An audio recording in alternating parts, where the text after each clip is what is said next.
LS 96.3 ang kamera si Papa JR na programang also request. Dito namin sa Barangay LS 96.3 Puerto Philippine Standard Time 4:41 p.m. Karin sa inyo ng Milo. Ikaw, parang kaginsip ka na bumangon para sa Milo, ang atong sports. Ayan, shoutout nga pala dyan sa mga naghahanap ng mga kadate ngayong February 14, araw ng mga puso. Shoutout nga pala dyan sa mga sabing palad sa pag-ibig. Shoutout nga rin dyan sa lahat ng mga hindi pa nakakahanap ng kanilang forever at sa mga hindi naniniwala sa forever dyan, mga kayo ngayong February 14. Ayan! Sa muli ako nga pala si Gigi Tanyang ng 97.1 OKFM. Mga kabarangay, maraming salamat sa patuloy na pagsuporta sa aming radio station ng LS ng Legazpi City, Balban, 96.3 Puerto. Ako nga pala si Papa JR na programang Also Request, makalibas lamang ang alas 4 ng hapon.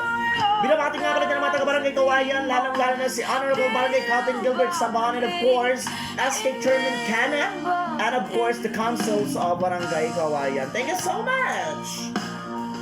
Maraming salamat sa patuloy na pagsuporta sa himpilan ng radyo ng LS, Papa Dudot. Ang kwentong ito ay pinamagatang Forever. Dahil may mga taong nagtagpo sa totoong buhay pero tinadhanang magtagpo pero hindi naging forever. Sa madaling salita, Papa Dudot, hindi naging sila. Ang kwentong ito ay si Diana May Jocarisa, isang babaeng teenager na umibig at nagmahal ng lubusan sa taong hindi niya kilala ng gusto. Pero Papa Dudot, aaminin niya sa totoo ng kwentong ito ay nahihiya siya para mabasa ang kwentong ito sa Barangay Love Story.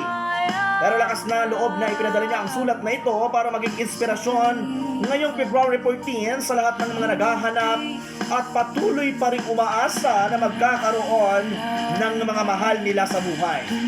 Umpisa na natin ang first and last ng sulat ng ating kabarangay, Miss Diana Jocarisa. Papa Dudot, isa akong simpleng tao lamang. Isa akong probinsyana at isa rin akong taga-isla. Alam ko Papa Dudot, sa edad kong 18 ay marami na rin akong nakarelasyon. Marami na rin dumaan lalaki sa buhay ko at mga hindi bukod tangi sa lahat. Pero Papa Dudot, aaminin ko sa ngayon ay meron pa rin akong karelasyon. Naitago natin sa pangalang Jobert. Papa Dudot, nakilala ko siya noong mga panahong ako ay hindi pa nakaka-move on sa aking naging unang jowa. Pero Papa Dudot, inaamin ko na hindi naging madali para sa akin at kay Jobert. Dahil nung una ay nahirapan ako sa lahat ng mga nangyayari sa buhay ko. Isa rin akong student ng San Jose Community College, Papa Dudot. Isa akong first year student ng BCAED of College of Education. Papa Dudot, dahil sa maraming nangyari sa buhay ko at sinabing palad ako sa pag-ibig ng mga nakaraang taon, dahil sa pangluloko sa akin ni Harry, ay hindi ko na tinuunan pa ng pansin ang maghanap at umasa sa pag-ibig.